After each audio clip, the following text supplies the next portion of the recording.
सदवंदियाणं तिहुवणहिदमधुरविसदवकाणं अन्तातीदगुणाणं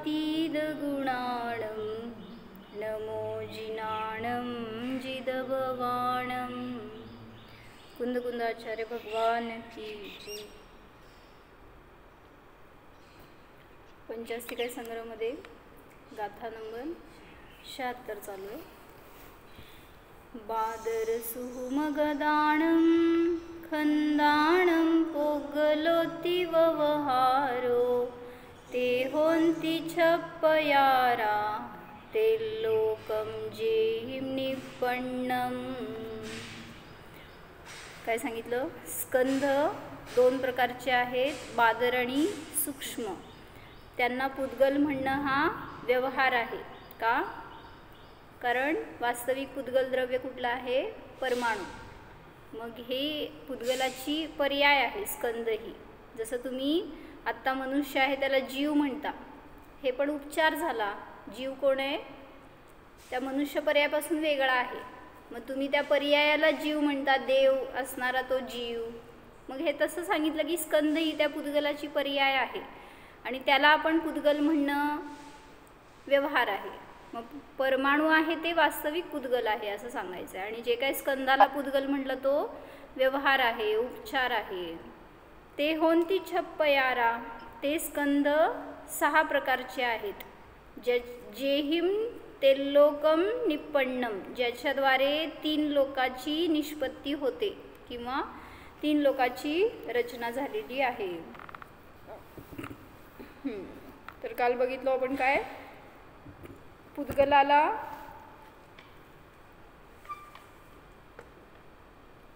परमाणूला पूरण आणि गलन कसं होतं ह्याच्यासाठी सांगितलं होतं काल। काय सांगितलं होतं? परमाणूमध्ये सुद्धा पूरण आणि गलन ही क्रिया चालू आहे। कशी चालू आहे?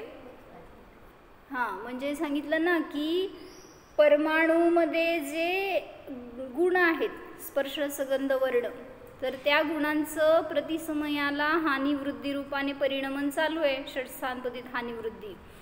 तर त्याच्यामध्ये जे पूरण झालं म्हणजे जी काय पर्याय उत्पन्न झाली त्याच्या अपेक्षेने म्हणा, किंवा काल घेतलं होतं आपण की त्याची जी स्कंद होण्याची शक्ती, आविर्भूत होणं आणि तिरोभूत होणं, ह्या दोन्हीमध्ये सुद्धा पूरण आणि गलन घटित केलं होतं।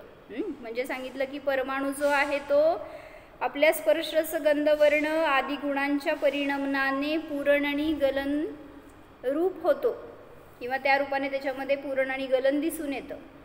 मग बघितलं होतं परमाणूमध्ये एका वेळीस किती पर्याय आहेत? 4 गुणाच्या। 4 गुणाचे किती पर्याय असतात? काल सांगितलं होतं स्पर्शाच्या 2 पर्याय असतात एका वेळी। वास्तविक एका गुणाची एकच पर्याय असते, पण परमाणूमध्ये स्पर्शाच्या एका वेळेस 2 पर्याय असू शकतात। सर्व मिळून 5 ना? बरोबर। 4 गुणाच्या 5 पर्याय असतात हे सांगितलं होतं। स्पर्शाच्या 2, रसाची 1, गंधाची 1 आणि वर्णाची 1। तर त्या पर्यायांमध्ये हानिवृद्धी चालू आहे जी काय, त्याच अपेक्षेने पूरण आणि गलन आहे असं सांगितलं।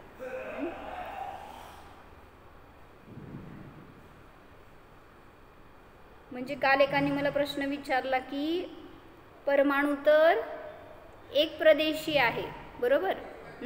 तर म्हणजे चांगली शंका होती त्यांची की आता हा स्कंद आहे, एक असा स्कंद आहे समजा, ह्याच्यामध्ये अनेक परमाणू आहेत, म्हणजे अनेक द्रव्यांचा पिंड आहे म्हणा, अनेक परमाणू द्रव्यांचा पिंड आहे तो एक द्रव्य म्हणजे हा। तर त्याच्यामध्ये जे काही स्पर्श रसगंध वर्ण आहेत त्याची एक क्वालिटी आहे ना। फॉर एक्झाम्पल घ्या, तुम्ही काय केलं, खीर केली म्हणा, तर त्याचं टेस्ट एक प्रकारचा आहे ना, त्याच्यामध्ये स्पर्श आहे, रस आहे, गंध आहे, वर्ण आहे, वेगवेगळं आहे सगळे गुण या पूर्ण स्कंधामध्ये सुद्धा। आणि मला सांगा त्यातला एक परमाणू वेगळा काढला, त्याच्यामध्ये काय काय हो? त्याच्यामध्ये सुद्धा स्पर्श रसगंध वर्ण आहे। तर त्यासाठी काय सांगायचं होतं की जर अनंत परमाणूंचा मिळून एक स्कंद झालाय आणि त्याचे जेव्हा भेद होतो तेव्हा एक एक परमाणू समजा वेगळा झाला विखरून, म्हणजे त्या स्कंधाचं गलन झालं तर परमाणूची उत्पत्ती झाली, एक एक सेपरेट होऊन परमाणू. मग तसं त्यांनी विचारलं या परमाणूमध्ये पण किती गुण आहेत, याच्यामध्ये पण अनंत गुण आहेत आणि याच्यामध्ये पण अनंत गुण आहेत. मग त्यांनी म्हटलं की याला सुद्धा डिवाइड होत आहे ना, मग अनंत गुण आहेत म्हटल्यावर काय हो, हे अनंत परमाणूंनी बनलेला आहे स्कंद, त्याला आपण जर भेद करत गेलो तर एका परमाणूपर्यंत भेद होऊ शकतो. मग त्या परमाणूमध्ये अनंत गुण आहे, त्याचा भेद करत गेलो तर मग एक गुणापर्यंत थांबू शकत नाही का आपण? कसं सोनल, प्रीती भाभी बोला. कारण द्रव्याचा प्रत्येक गुण त्याच्या प्रत्येक प्रदेशावर, एकच प्रदेश आहे आमच्याकडे, प्रत्येक प्रदेश, मग एकाच प्रदेशावर सगळे गुण असणारच ना. मग त्याच्यामध्ये डिवाइड का नाही करायचं असं मी विचारायले? कारण तो प्रदेश अविभागी आहे. गुणांना का डिवाइड करायचं? ज्ञान चेतना म्हणजे ज्ञान दर्शन हे चेतन आहे, बाकीचे अचेतन गुण. त्याचं नाही प्रश्न आपल्याला. इथं जो परमाणू आहे ना त्या परमाणूमध्ये जर अनंत गुण आहेत तर त्याचं पण जर आपण भेद करत गेलो तर अशा एक एक गुण असे सेपरेट होतील ना, का नाही होणार? बोला प्रीती भाभी. होणार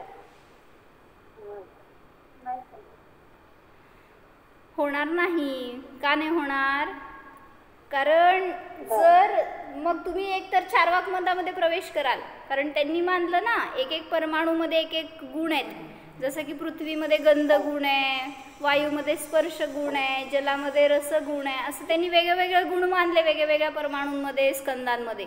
पण असं तर नाही, या परमाणूमध्ये अनंत गुण आहेत आणि ते अनंत गुण अविभागी असतात.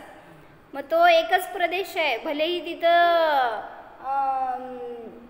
या स्कंदामध्ये पण अनंत गुण आहेत आणि याच्यामध्ये पण अनंत गुण आहेत, पण प्रत्येकाचे गुण स्वतंत्र आहेत ज्याचे त्याचे त्याच्यामध्ये. जसं उदाहरण घ्या, आपल्या संपूर्ण प्रदेशांमध्ये ज्ञान दर्शन आनंद चेतना सगळे गुण आहेत. समजा त्यातला एखादा प्रदेश तुम्ही लक्षित केला, एखाद्या प्रदेशाला तुम्ही फोकस केलाय, सांगा त्या एका प्रदेशावर किती गुण आहेत? जीवाच्या एका प्रदेशावर अनंत गुण आहेत. मग तसंच सांगितलं हा पण परमाणूचा एकच प्रदेश आहे परमाणू, तर त्याच्यामुळं जे काय पुद्गलामध्ये गुणधर्म असणार ना ते सगळे गुण ह्याच्यामध्ये आहेत, कशामध्ये? या पुद्गल परमाणूमध्ये, आणि ते अविभागी असतात. जर तुम्ही त्याचं पण छेद करायला गेला तर गुणांचा छेद होत नाही, द्रव्याचाच नाश होऊन जाईल. म्हणून सांगितलं हा प्रदेशापेक्षेने अविभागी आहे परमाणू, प्रदेशापेक्षेने त्याच्यामध्ये कमी जास्तपणा नाही आहे, एक प्रदेशीच आहे तो. तसंच सांगितलं त्याच्यामध्ये जे अनंत गुण आहेत ते सुद्धा अविभागी आहेत, त्यांचा विभाग करून ते वेगळे वेगळे करता येणार नाहीत. काय कळलं?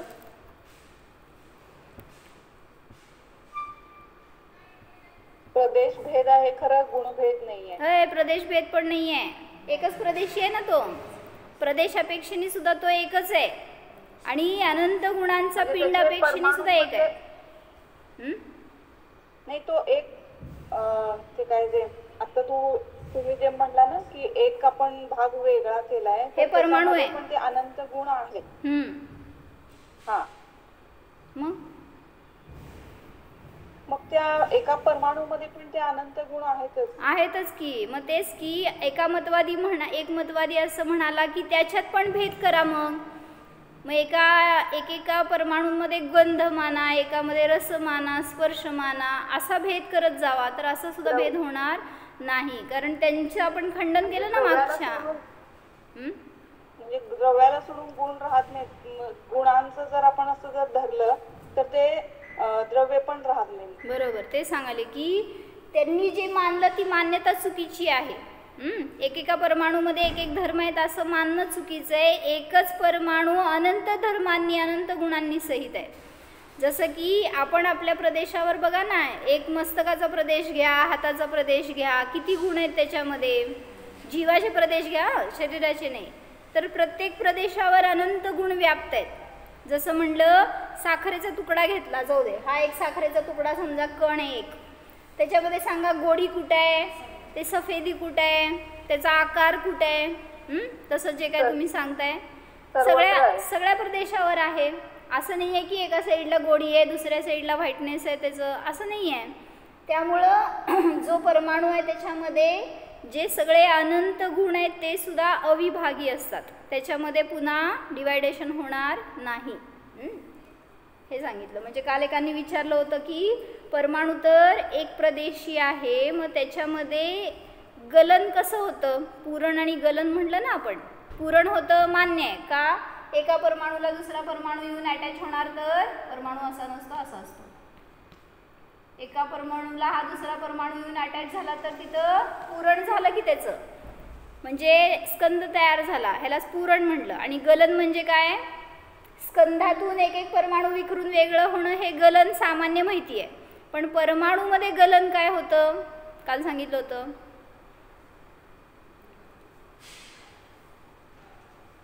मग प्रदेशाच्या अपेक्षेने गलन होत नाही, तर त्याच्या जे गुण आहेत त्या गुणांचं परिणमन नित्य चालू आहे, त्याची जी हानी वृद्धी होतीये त्याच्या अपेक्षेने परमाणूमध्ये गलन आहे, पूरण पण आहे आणि गलन पण आहे. म्हणून तर आता ह्याच्यावरून सिद्धी होती. काय सांगू, तुम्ही जे सूत्र करता ह्याच्यामध्ये तत्वार्थ सूत्रमध्ये काय केलं हो सूत्र तुम्ही, न जघन्य गुणानाम म्हणजे काय हो त्याच्या आधीचं सूत्र घेतलं ना त्यांनी, काय घेतलं, स्निग्ध वृक्षत्वाद बंध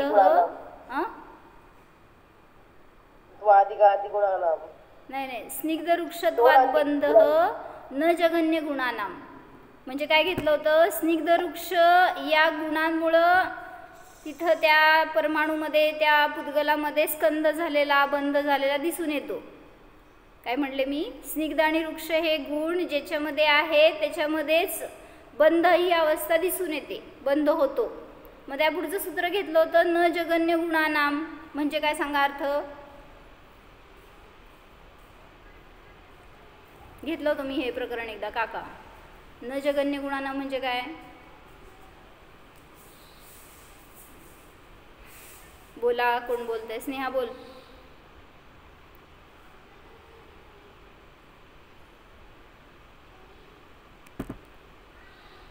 सोनल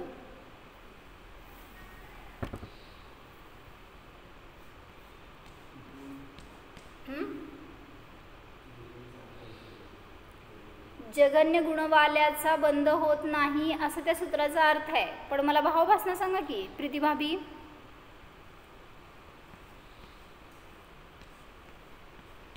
बहुतेक 2 पेक्षा कमी डिफरन्स असलेल्यांचा बंध होत नाही. काय 2,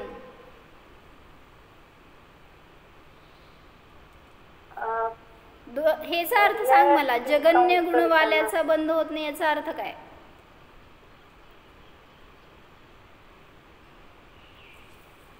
आता तू तत्वार्थ सूत्रामध्ये घुसायचं का काय, अनुजा भाभी सांगा अर्थ.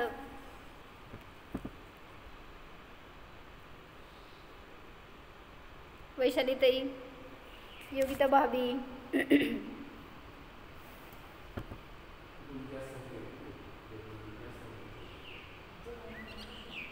आता हा परमाणू आहे, या परमाणूचा दुसऱ्या परमाणूशी किंवा अन्य परमाणूंशी बंध होणार आहे तर आपण म्हटलं पूरण झालं. आणि गलन म्हणजे त्याचं विखरून वेगळं वेगळं झालं तर ते गलन झालं. मग जेव्हा बंध होतोय अनेक परमाणूंचा म्हणा, तर तिथं बंध होण्यासाठी कंडिशन आहे. जघन्य गुणपेक्षा म्हणजे ते बंधेधिकौ पारिणामिकौच घेतलं ना, म्हणजे द्व्यधिकाधिक गुणानाम तू म्हणजे 2 अधिक गुणवाल्याचा बंध होतो किंवा 2 कमी असणाऱ्याचा बंध होतो. जगन्य गुणवाल्याचा होत नाही म्हणजे काय म्हणायचं आहे, मग हा परमाणू कधीच बांधला जात नाही का. म्हणजे 2 वाल्याचा 4 वाल्याशी होतो, 10 वाल्याचा 12 वाल्याशी होईल, 8 वाल्याशी बंध होईल. पण जगन्य गुणवाल्याचा बंध होत नाही म्हणजे काय म्हणायचं त्यांना? हो राजश्री भाभी बोला. सामान्य विचारलं तुम्हाला, लय अवघड नाही विचारलं, काय बेस आहे. अविर्भाव प्रतिच्छेदांचं काहीतरी आहे कमी जास्तपणा, काहीतरी असं असतंय उत्तर. म्हणजे ऑड ह्याचा होत नाही काही.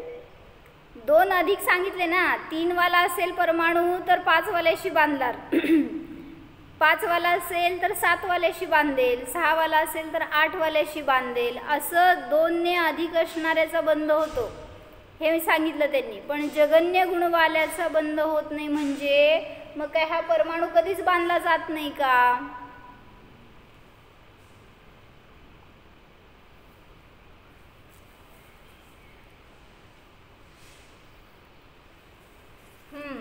आता ह्याच्यामध्ये समजा 2 अविभाग प्रतिच्छेद आहेत, ह्याच्यात 4 अविभाग प्रतिच्छेद आहेत काकी, तर याचा याच्याशी बंध होऊ शकतो. पण एखादा परमाणू आहे त्याच्यामध्ये समजा 5 अविभाग प्रतिच्छेद आहेत, ह्याचा याचा बंध होणार का?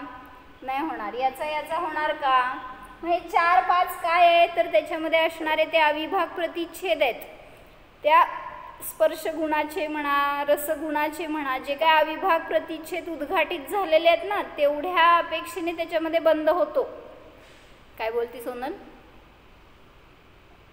मग 3 वाल्याचं होईल ना 5शी, म्हणजे पूर्ण कोण असणारच ना. 1 वाल्याचा 1 वाल्याचा 3 वाले 1 वाल्याचा बंध होत नाही, हेच त्या सूत्राचा अर्थ आहे. जगन्य गुणवाल्याचा बंध होत नाही. विषम नाही, समपण आहे की इथं, फक्त 2 ने अधिक पाहिजे एवढंच कंडिशन आहे. एखादा परमाणू असा आहे ज्याच्यामध्ये जर 1 अविभाग प्रतिच्छेद आहे तर त्याचा बंध होत नाही, कोणाशीच बंध होणार नाही. मग मला सांगा हा परमाणू 3 वाल्याशी का नाही होणार? त्यानंतर 2चा डिफरन्स आहे ना. नाही ना, म्हणून तर सांगितलं की जगन्य गुणवाल्याचा कोणाशीही बंध होत नाही हे सूत्र आहे. असं त्या परमाणूचा स्वभाव आहे. त्याच्यामध्ये जर 1 अविभाग प्रतिच्छेद उद्घाटित असेल तर तो कोणाशीही बांधला जाणार नाही. मग म्हणून मी प्रश्न विचारला, हा परमाणू आयुष्यभर म्हणजे काय आता म्हणायचं त्रिकालामध्ये असाच परमाणूच राहणार का बंधाला प्राप्त होणार? नाही, परत त्याच्यामध्ये चेंजेस होतात ना. काय होणार? अविभाग प्रतिच्छेदांची बनणी होते ना. ते जे होणार ना त्यालाच म्हणायचं पूरण आणि गलन. त्याच्यासाठी सांगितलं मी हे सगळं. म्हणजे हा जो 1 अविभाग प्रतिच्छेद आहे, आत्ता या समयाला 1 अविभाग प्रतिच्छेद आहे, पुन्हा त्याच्यामध्ये षटस्थानपदित हानिवृद्धी होणार तर अविभाग प्रतिच्छेद बदलणार. मग त्याच्यामध्ये जितके असतील त्यापेक्षा 2 अधिक वाल्यांशी बंध होणार किंवा 2 कमी वाल्याशी, एवढंच अपेक्षा आहे फक्त. जेव्हा त्याच्यामध्ये 1 अविभाग प्रतिच्छेद उद्घाटित असणार तेव्हा बंध होणार नाही. म्हणून सूत्र सांगितलं जगन्य गुणवाल्याचा बंध होत नाही. हां, जगन्य म्हणजे एकच. हां, तर त्याच्या इतरांशी बंध होणार नाही. पण जेव्हा याच्यामध्ये पूरण आणि गलन होणार ना, मग या अपेक्षेने समजून घ्या की परमाणूमध्ये सुद्धा अविभाग प्रतिच्छेदांची हानिवृद्धी चालू आहे षटस्थानपदित. त्या प्रत्येक गुणांचं परिणमन चालू आहे. म्हणून त्या अपेक्षेने त्यात पुन्हा अविभाग प्रतिच्छेदामध्ये कमी जास्तपणा होणार आणि मग ते 2 अधिक किंवा कमी वाल्याशी त्याचा बंध होणार. समजलं? म्हणजे ह्याच्यातून खुलासा झाला म्हणजे अविभाग प्रतिच्छेदांच्या कमी जास्त किंवा उद्घाटित ह्याच्या अपेक्षेने म्हटले का त्यांच्यात पूरण आणि गलन. तेच ना. हां, हानिवृद्धीच्या अपेक्षेने त्यांनी घेतलं नाही तर टीकेमध्ये वाक्य घेतलंय, स्पर्श रस गंध वर्ण गुण विशेषैहि षटस्थान पतित वृद्धी हानिभिः पूरण गलन धर्मत्वात्. स्पर्श रस गंध वर्ण आदी गुणविशेषांच्या द्वारे षटस्थान पतित हानिवृद्धीच्या द्वारे पूरण आणि गलन धर्माने युक्त असल्यामुळे तो परमाणू पुद्गल आहे असा त्यांनी सिद्धी केली आहे. म्हणजेच सांगितलं परमाणूमध्ये सुद्धा पूरण आणि गलन अशा अपेक्षेने होतं. त्यांच्यामध्ये जे काही अविभाग प्रतिच्छेद आहेत, जे गुण आहेत ना, त्यांचं परिणमन अंतरंगामध्ये चालू आहे. त्या परमाणूच्या प्रत्येक समयाला पर्याय बदलती आहे. मग जसं तुमच्या ज्ञानामध्ये उदाहरण समजून घ्या ना तुमच्यावरून, माझ्या ज्ञानामध्ये ज्ञानावरण कर्म आहे आत्ता ज्ञानावर, आणि मग जे काय तुम्हाला आजपर्यंत ज्ञान नव्हतं ते आत्ता समजलं. समजा जगन्य गुणवाल्याचं बंध होत नाही ह्याचं ज्ञान नव्हतं आत्तापर्यंत, आणि आत्ता समजलं म्हणजे काय झालं, जे ज्ञानावर आवरण होतं त्या ज्ञान ते अज्ञान रूप होतं ते ज्ञान आत्ता. आणि मग आता हे आत्ता समजलं जेव्हा हा विषय, त्यावेळेस काय झालं, तुमचे ते अविभाग प्रतिच्छेद उद्घाटित झाले आणि मग त्या वस्तूचं ज्ञान झालं आपल्याला असं म्हटलं जातं. म्हणजेच प्रतिसमयाला गुणांचं परिणमन चालू आहे तर त्याच्यामध्ये ते अविभाग प्रतिच्छेद उद्घाटित होतात आणि इतरांशी त्याचा बंध होतो. फक्त तिथं कंडिशन आहे 2 ने अधिक असायला पाहिजे एवढंच. समजलंय काय प्रश्न? समजलं का? हे सगळं खेळ अविभाग प्रतिच्छेदांचा आहे परमाणूंचा. एक परमाणू नित्य परमाणूच राहतो असं कधीच होत नाही, पण त्याच्यात जर एकच अविभाग प्रतिच्छेद असणार, एकच गुण म्हणलं जातं त्याला. गुण म्हणजे एक गुण नसतो, अनंत गुणवालाच आहे प्रत्येक परमाणू, पण एकच अविभाग प्रतिच्छेद जर त्याचा उघडा असेल तर त्याचा कधीच कोणाशी बंध होणार नाही. पण तो परमाणू पुन्हा परिवर्तित होतोय प्रत्येक पर्यायामध्ये तर इतरांशी पुन्हा बांधला जाऊ शकतो, एवढी अपेक्षा आहे. म्हणून परमाणूमध्ये पूर्ण निगलन होतच.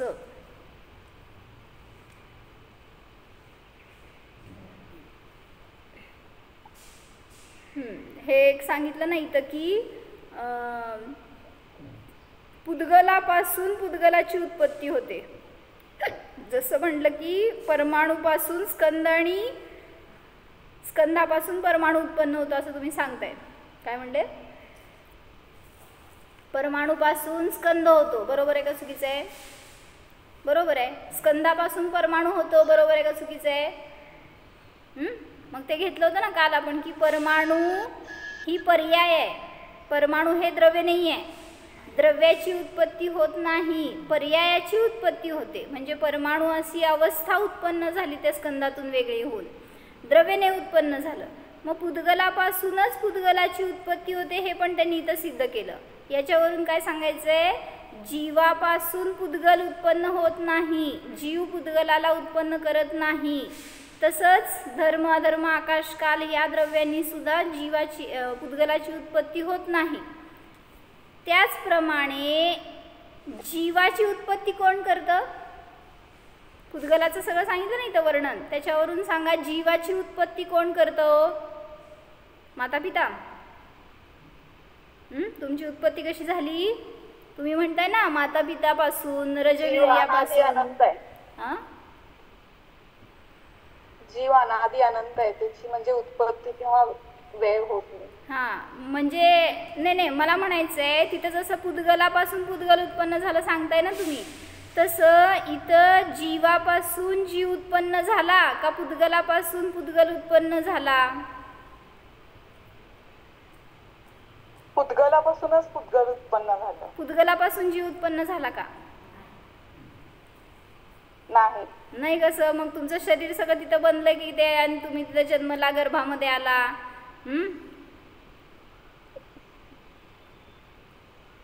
म्हणजे ते शरीराच्या अपेक्षेने ते स्वयं ते पुद्गल परमाणू एकत्र येऊन ते शरीर बनतंय, त्यात जीव काय करत नाही ना.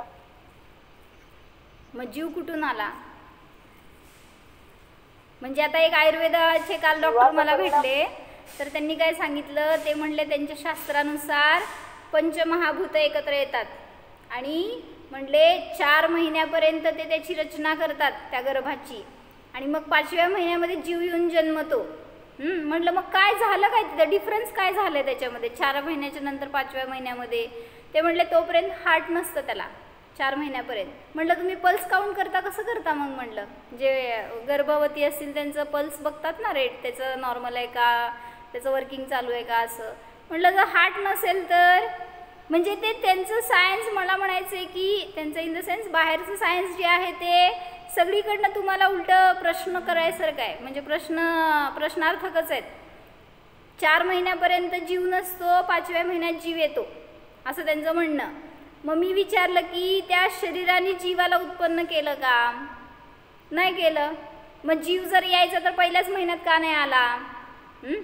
इथं सायन्स तर सांगताय, आमचं जैन विज्ञान सांगतंय की ज्या समयाला तिथं पहिला समय इथून मेला आणि तिथं जन्मला तर पहिल्या समयापासून, म्हणून तर जीवाची हिंसा होती हे सांगितलं जातं, आणि त्यातला एकच तिथं प्लांट होतो आणि तो जगतो. बरं, मला काय सांगायचं होतं की तुमच्या कुठल्याही शरीराच्या अवयवापासून, जसं की सप्तधातूंची रचना म्हणता, त्याच्यापासून जीवाची उत्पत्ती झाली नाही. सप्तधातूंची रचना झाली आणि मग येऊन तिथं जीव, ते त्याच्यापासून जीव तयार झाला असं नाही आहे. ठीक आहे, ते एक मीडिया आहे, ते एक तुम्हाला जन्माचं स्थान आहे, तिथं येऊन जीव जन्मला म्हटलं जाणार. पण त्या शरीराने किंवा त्या मातापितांनी किंवा त्या तुम्ही जे काय खाल्लं पोसलं त्याच्यानी जीव उत्पन्न झाला असं नाही. मग तसं एक अष्टसहस्रीमध्ये त्यांनी प्रश्न विचारला आहे. काय सांगितलं होतं की शेण आहे तर शेणाच्यापासून विंचू तयार झाला असं दिसून येतं. म्हणजे आता असेल खरं, मला नाही माहिती, मी कधी बघितलं नाही. पण जिथं शेणापासून जीव उत्पन्न होऊ शकतो, ते विंचू उत्पन्न होतो, तर तसं झालंच की मग शरीरापासून उत्पत्ती, म्हणजे पुद्गलापासून जीवाची उत्पत्ती झाली की, असं शंकाकाराने विचारलं. काय कळलं?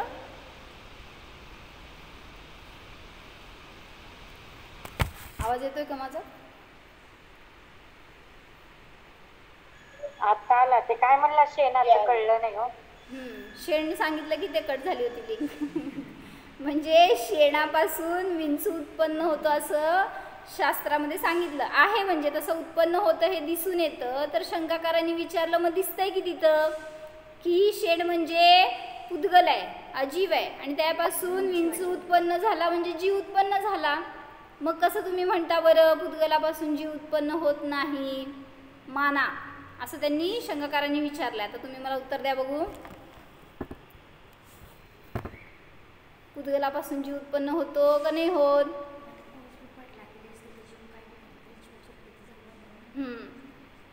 काय झालंय? हां, म्हणजे काय सांगायचंय, त्या शेणापासून त्या विंचूचं शरीर उत्पन्न झालंय, जीव नाही उत्पन्न झालाय. हां, काय शरीर उत्पन्न झालंय. हां, मग जीव तिथं येऊन उत्पन्न झाला एवढंच माना. म्हणजे ते त्या जीवाच्या उत्पत्तीसाठी तयार झालेलं ते मीडिया एक, असं नाही आहे की त्या अजीवाने त्या जीवाला उत्पन्न केलं असं नाही आहे. जसं तुमचं पिठाचा डबा आहे, त्याच्यामध्ये आळ्या आल्या, कसं काय आल्या, कोणी तयार केल्या? मग ते जस्ट एक मीडिया आहे ज्याच्या की द्वारे जीवाची तिथं उत्पत्ती होते. पण जीव काय तिथं कोणी बनवलेला नाही आहे. म्हणून जीवापासून पिठाची तोपर्यंत येत नाहीत, पण जेव्हा जे अनुकूल परिस्थिती तयार होते उत्पत्ती स्थानासाठी तेव्हाच उत्पत्ती होते ना आळ्यांची. बरोबर आहे की. म्हणजेच काय झालं, अनुकूल वातावरण मिळालं म्हणजे काय झालं? पूर्वी का नाही झालं? मग तशा प्रकारचं मीडिया त्याला पाहिजे होतं उत्पत्तीसाठी, बस एवढंच. पण त्यांनी तयार केला असा अर्थ नाही आहे. जे काय तिथं जन्मलेला जीव आहे तो काय तिथं अन्य कुठल्या द्रव्यापासून जन्मला नाही आहे. जस्ट दुसरीकडं मेला आणि इथं येऊन त्याला जन्मासाठी तशा प्रकारचं शरीराच्या योग्य वर्गणा मिळाल्यात आणि शरीर तयार झालं त्या पुद्गलापासून. पण जीव येऊन जन्मला तिथं, बस एवढंच म्हटलं जाणार. त्या पुद्गलाने जीवाला तयार केलं असं नाही. काय शांत झालाय का अजून अशांत आहे? मग त्याचं उत्तर काय, जीवाच्या योग्यतेने तो जन्मला. जीवाची तशी योग्यता त्यावेळेस तिथं त्याला तशा प्रकारचं वातावरण मिळालं आणि तिथं त्याचा जन्म झाला, इतकंच. जीवाला तर कोणी तयार केलेलं नाही. म्हणून सांगितलं. त्यासाठी गेलो तिकडं आपण. जसं इथं सिद्ध केलं या गाथेमध्ये की पुद्गलाची उत्पत्ती पुद्गलापासून होते. जसं की परमाणू असो किंवा स्कंध असो, ते दोघं पण पुद्गल आहेत. जीवानी पुद्गलाला बनवलेलं नाही. तुम्ही जे काय बनवता ना स्कंधाची रचना, त्यामध्ये तुम्ही सगळे निमित्त आहेत फक्त. जसं तुम्ही काय केलं, घर बांधलं, मग जीवानी बांधलं का पुद्गलानी बांधलं? म्हणजे तुम्ही जीव फक्त निमित्त आहे. तिथं पुद्गलाची रचना पुद्गलामध्ये झाली आहे, तशा प्रकारचं त्याचं परिणमन होणार होतं. म्हणून पुद्गलाचं कार्य तुम्ही करणारे नाही आहेत आणि जीवाचं कार्य पुद्गल करणारा नाही. पुद्गलापासून जीव उत्पन्न होत नाही, जीवापासून पुद्गल उत्पन्न होत नाही. म्हणून त्या चार्वाकमतवादीचं पण खंडन झालं की तो म्हणाला होता पंचमहाभूतापासून जीवाची उत्पत्ती होते, हे त्यांचं मत खंडित झालं. आयुर्वेदशास्त्रानुसार त्यांनी जे सांगितलं की रजवीर्य मिळून जे काय तिथं गर्भ तयार झाला आणि त्याच्याद्वारे जीवाची उत्पत्ती झाली, हे सुद्धा सगळं फोल आहे, कारण ते सगळे सप्तधातू म्हणजे पुद्गल आहेत आणि त्यापासून जीवाची उत्पत्ती होत नाही.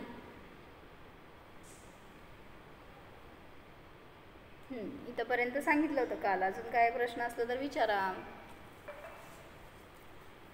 हां, हे एक विचारलं होतं त्यांनी की जे काय सायन्समध्ये सांगितलेला परमाणू आहे, अणू आहे, ॲटम आहे, तो ॲटम काय आहे हो? त्या ॲटमला परमाणू म्हणायचं का नाही म्हणायचं?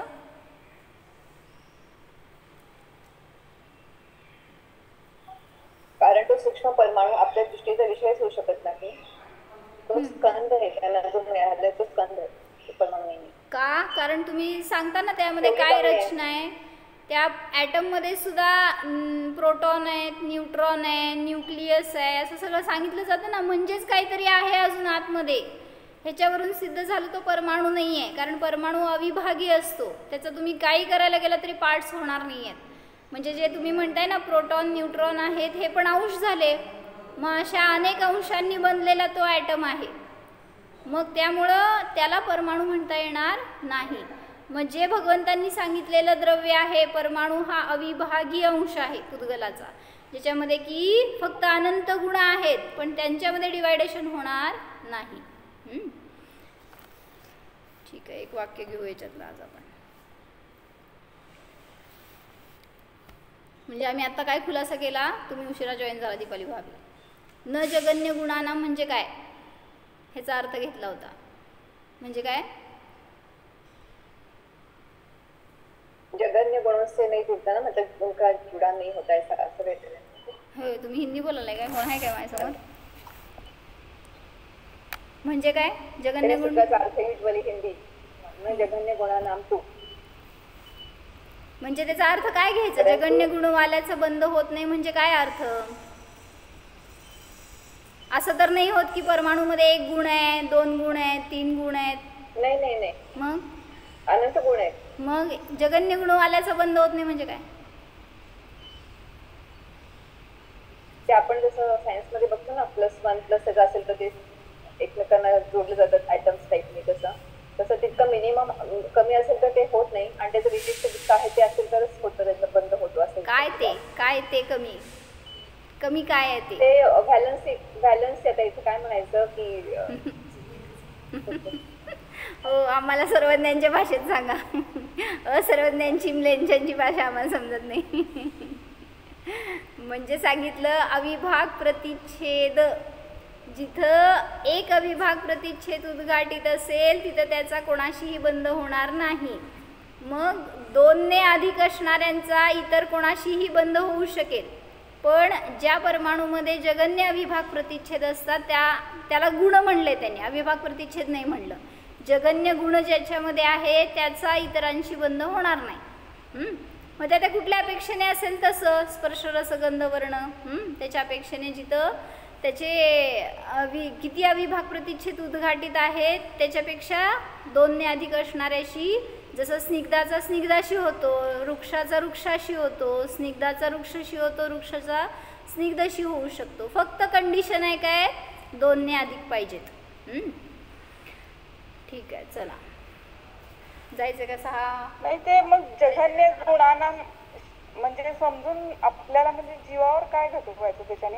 हां, सांगा हो, काय फायदा जीवाला?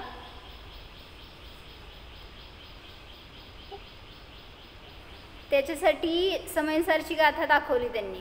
काय उलट आहे, जीवाचं कथन उलट आहे. जघन्य ज्ञानवाल्याचा बंध होतो असं आहे तिथं. म्हणजे जो जगन्य ज्ञान रूपाने परिणमन करतो ना, तर तो बंधाला प्राप्त होतो असं सांगितलं जातं. मग आता तिथं जगन्य ज्ञान म्हणजे काय घ्यायचं? तुम्हाला घरचा अभ्यास आज बघून सांगा पाहिजे. नाही नाही नाही नाही नाही नाही समयसारची 171 गाथा आहे आणि 171-72 गाथेमध्ये दिलाय त्यांनी. लगेच आत्ता बघू नका तुम्ही, मला उद्या सांगा चालतंय. काय कुठली गाथा काका? जगन्य ज्ञानवाला आहे तर तो बंधाला प्राप्त होतो असं सांगितलंय. मग जगन्य ज्ञान म्हणजे काय? असं तर होणार नाही की एकच ज्ञानाचं एकच अविभाग प्रतिच्छेद उद्घाटित आहे असं होत नसतं. ज्ञानाचे अनंत विभाग प्रतिच्छेद एका समयामध्ये उद्घाटित असतात, तरी सुद्धा अनंत विभाग प्रतिच्छेद आवरणाने सहित असतात. त्यामुळंच आपल्याला अजून केवळ ज्ञान नाही. म्हणून सांगितलं की जो जगन्य ज्ञानवाला आहे तो बंधाला प्राप्त होतो. मग त्याचा अर्थ तर काय घ्यायचा ते त्यांनी टीकेमध्ये सांगितलंय. थोडंसं वाचन नाही असा तो का? स्वज्ञान नाही ज्याला, नाही असं नाही. तो जगन्य, असं पण नाही की त्याच्यामध्ये ज्ञानच नाही आहे, असं पण नाही की ज्ञानाचा एकच अविभाग प्रतिच्छेद उद्घाटित आहे, असं पण नाही. पण त्यांनी विवक्षा दिली आहे की जगन्य ज्ञान म्हणजे काय, आणि मग तो जीव आहे तो बांधला जातो. परालाच जाणतोय, स्वतःला जाणत नाही की जगन्य ज्ञान. आपण आपलं नको, आपण आचार्यांचं बघू, नाही तर नवीन पुस्तक छापावं लागलं आपल्याला. ओके, हा. त्यामुळे त्याच्यामध्ये जर असं बघून काढा, तेवढ्या निमित्तात तरी वाचन करू आपण. अमृतचंद्राचार्यांच्या टीकेत किंवा जयसेनाचार्यांच्या टीकेत पण आला असणार आहे. 171 गाथेमध्ये त्यांनी सांगितलंय, जम्मादु जगन्नादो नाणगुणादो पुणोद्वी परिणमदी अण्णत्तम नाणगुणो तेण दुसो बंधगो भणिदो. म्हणजे तिथं जे जगन्य ज्ञान रूप आहे, जम्मादु जगन्नादो नाणगुणादो पुणोद्वी परिणमदी, जेव्हा जीव जगन्य ज्ञान रूपाने परिणमन करतो त्यावेळीस काय केलं? दुसऱ्या ओळीचा अर्थ अण्णत्तम नाणगुणो, म्हणजे अर्थ काय?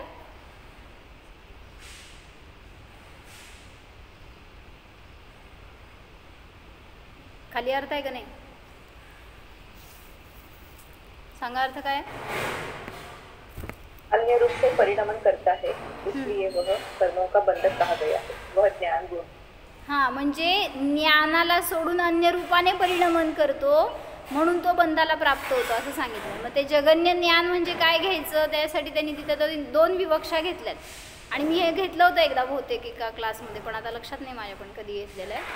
तुमच्या विचारांनी किंवा त्या वर्णींच्या प्रवचनातनं त्या गाथेच्या किंवा शास्त्रातून सुद्धा तुम्हाला मिळालं तर सांगा, उद्या बघू आपण.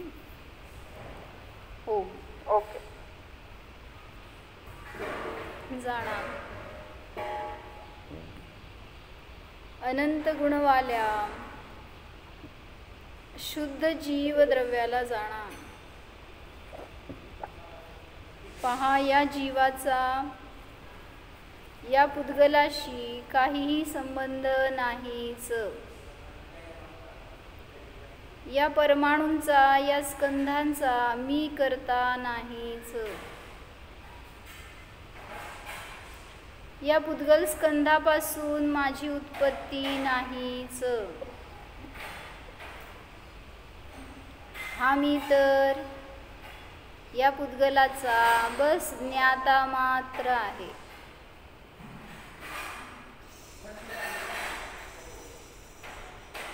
चेतन स्वरूपोऽहम् ज्ञानमय स्वरूपोऽहम्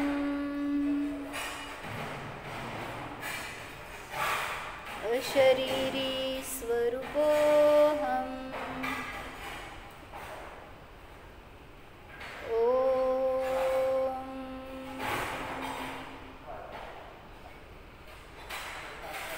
विसर्ज. नमो अरिहंताणं, नमो सिद्धाणं, नमो आयर्याणं, नमो वत्सायाणं, नमो लोये सौवसां.